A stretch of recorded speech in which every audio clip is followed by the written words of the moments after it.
I think the first thing to say maybe is to help with the answer to the last part there. How can I do it in a responsible way? And I would say the first thing to do is to stick to the clear indications the New Testament gives us that typology is operating. Maybe I should explain, Nathan, what typology is.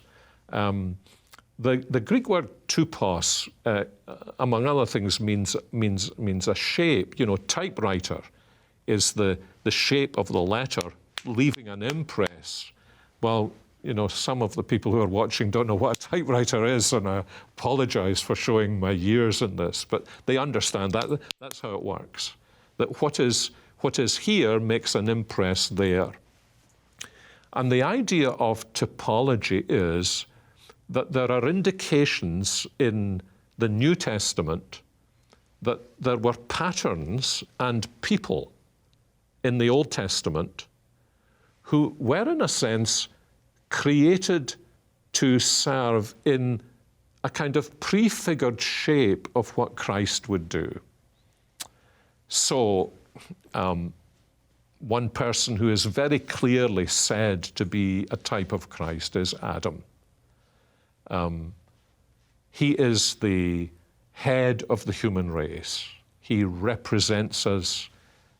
We fall in Adam.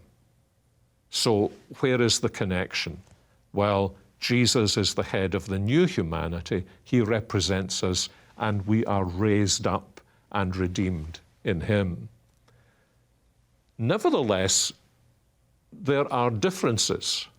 So, for example, in Romans 5:12-21, Paul says, yes, Adam was a type of Christ, but you need to recognize he was like a type of Christ in reverse. Then we can move on and we can see that there are patterns in the Old Testament. For example, Matthew tells us that when Jesus was taken in exile to Egypt and then brought back, he is fulfilling the prophecy of Hosea. Out of Egypt I called my son.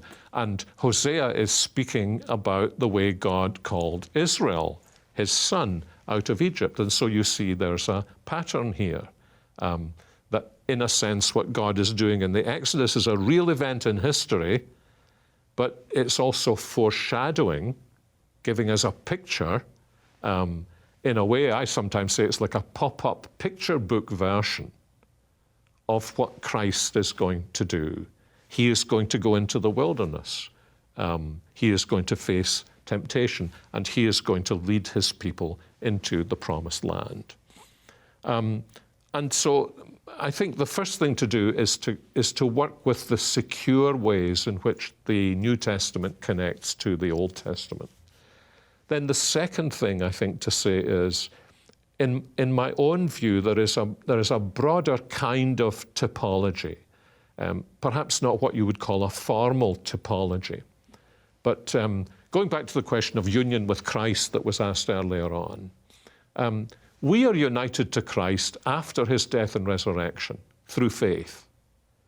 Those who went before under the old covenant were also united to Christ through faith, but the Christ who was to come. And because of that union with Christ, we find in our own lives the pattern of Christ's death and resurrection, sufferings and glory, worked out in our lives. And just as that's true of us, we can then look back to the Old Testament and we see believers' lives taking that same shape as indications that they're united to Christ, and in the world in which they lived before Christ, we can say, in a sense, they bore witness to Christ. You know, one of the great illustrations of that is Joseph. His life is a life of going down into suffering and then up in resurrection. And at the end of the book of Genesis, the reason it is so that he would save many people. And so I think you see, although he's not officially seen in the New Testament as a type of Christ, you see that typological pattern taking place.